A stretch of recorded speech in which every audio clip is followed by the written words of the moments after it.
soyez convaincus que nous allons y arriver. Soyez convaincus que le président Selou arrivera bientôt. Et il sera président de la République. Le président Selou arrivera bientôt. Et il sera président de la République. Certains disent non, le président Selou lui-même dit non, il ne va pas rentrer au pays. Nous sommes en politique. Nous ne sommes pas en social. Nous sommes en politique. Le président Selou est en phase avec son bureau politique national. Il est en phase avec son bureau politique national. C'est le lien, le moment de vous dire, je vais dire à l'opinion publique nationale et internationale que mobilisation n'est pas mobilisation. Hein? Tol n'est pas tol. Hein? À l'UFDG, ce n'est pas 50 000 francs et un t-shirt. À l'UFDG, ce n'est pas 50 000 et un t-shirt. Cette initiative qui a été prise là, le président vient de le démontrer. Les 10 bases viennent de le démontrer. La base de Dar es Salaam vient de le démontrer. À l'UFDG, c'est la conviction. À l'UFDG, le militant achète sa tenue. Le militant achète son t-shirt. Le militant confectionne sa casquette. La section motard achète sa moto. La section motard met son carburant. La section motard mobilise pour l'UFDG. Alors,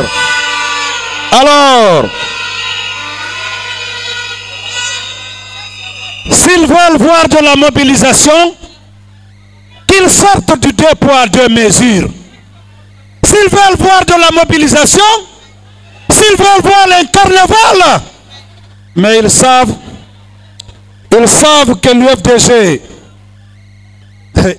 que l'UFDG, on ne peut pas se comparer à l'UFDG.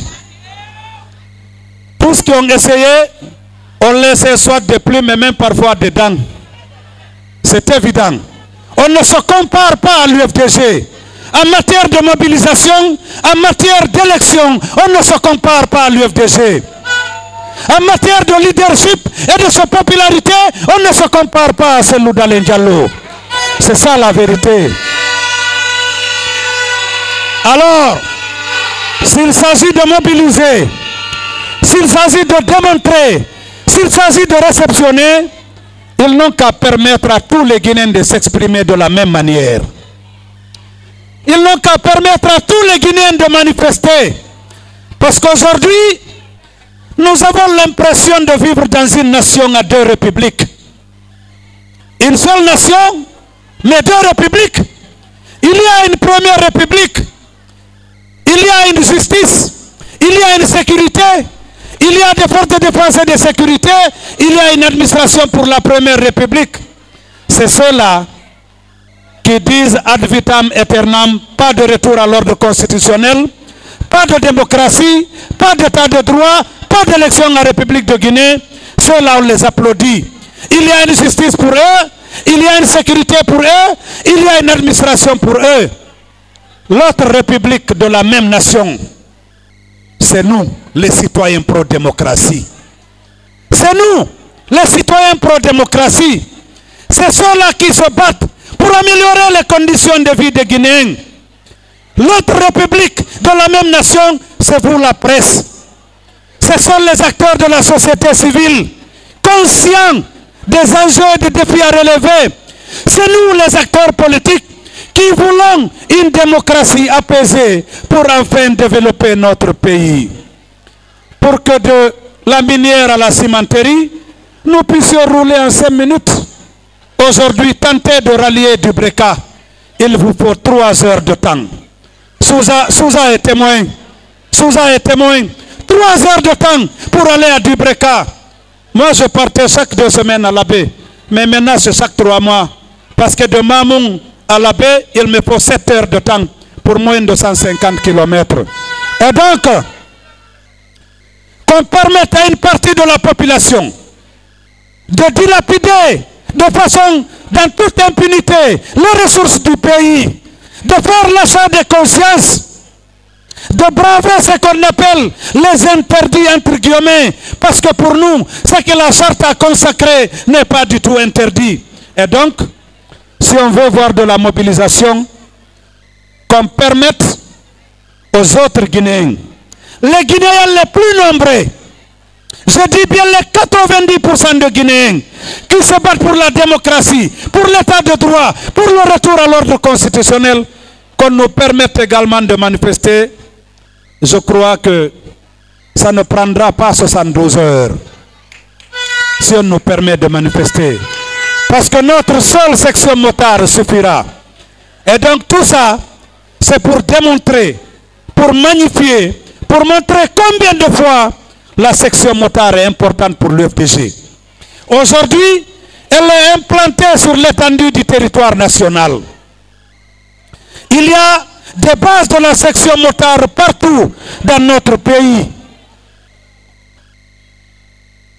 Messieurs les membres du conseil politique, messieurs les membres du bureau exécutif, ce que nous sommes en train de démontrer là, cette mobilisation spontanée, extraordinaire, même pas préparée pendant 2 semaines, prouve à suffisance, si le besoin en était, que l'UFDG est prête à gouverner la Guinée. L'UFDG est prête à gouverner la République de Guinée. Le président Cellou Dalein Diallo est prêt à prendre le pouvoir d'État à la République de Guinée et à gouverner notre pays. Instaurer la bonne gouvernance. Vous savez pourquoi? Est-ce que vous savez pourquoi l'UFDG est indéboulonnable? Est-ce que vous savez pourquoi Cellou Dalein Diallo est indestructible? Est-ce que vous le savez? C'est grâce à vous. C'est grâce à vous. C'est grâce à vous. C'est grâce à vous. Depuis 2021, il y en a qui ont promis aux autorités du pays de leur donner 3 mois ou 6 mois qu'ils vont détruire Cellou Dalein et détruire l'UFDG. C'est un rêve. C'est un rêve. Parce que je l'ai dit, l'UFDG est une institution politique. L'UFDG est même devenu un patrimoine politique. J'aime souvent comparer l'UFDG à l'ANC. Nelson Mandela est décédé il y a longtemps. Mais l'ANC ne fait que rempiler et gouverner l'Afrique du Sud.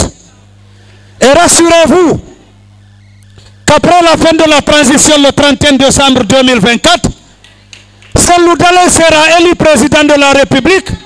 Il fera ses 2 mandats et après lui, c'est l'UFDG qui continuera à gouverner la Guinée. C'est l'UFDG qui continuera à gouverner la Guinée. C'est pour cela que je vais lancer un appel solennel. Un appel solennel à la mobilisation. Un appel solennel à la persévérance. Un appel solennel à la constance. Rassurez-vous. Rassurez-vous que nous allons y arriver. Soyez convaincus que nous allons y arriver. Soyez convaincus que le président Cellou arrivera bientôt. Et il sera président de la République. Le président Cellou arrivera bientôt. Et il sera président de la République.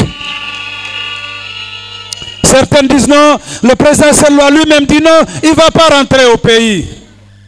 Nous sommes en politique. Nous ne sommes pas en social. Nous sommes en politique. Le président Cellou est en phase avec son bureau politique national. Il est en phase avec son bureau politique national.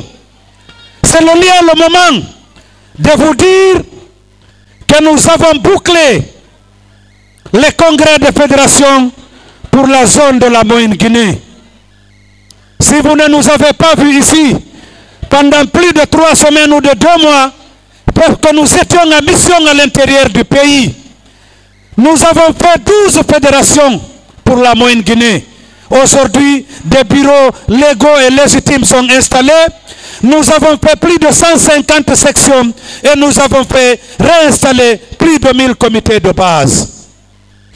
Dans la Basse-Guinée, nous avons fait Kindia, nous avons fait Koya et nous avons fait ici le congrès de Ratoma. D'ici la fin du mois, les autres fédérations de Conakry se préparent et nous vous annonçons officiellement et solennellement, aussi bien à la presse qu'aux responsables et militants de l'UFDG, à partir du 10 octobre, nous allons nous redéployer en Guinée forestière et en Haute-Guinée. Nous allons nous redéployer en Guinée forestière et en Haute-Guinée. Les délégations qui sont allées, au nom de ce que vous savez, nous arrivons derrière. Nous partirons en Haute-Guinée. Nous partirons en forêt. Parce que ce sont des passions de l'UFDG. Et nous allons leur dire qu'est-ce que le président Cellou Dalein Diallo compte faire pour prendre le pouvoir et arrayer la souffrance des Guinéens. Arrayer la souffrance des Guinéens. Sur ces mots, nous n'allons pas faire attendre longtemps le président de l'UFDG. Mais je souhaite qu'une dernière fois, avant que le président n'intervienne, une salve d'applaudissements pour la section motard et son président, Elhadj Seydou Diallo. Merci bien, Kotoli, monsieur le président de l'UFDG.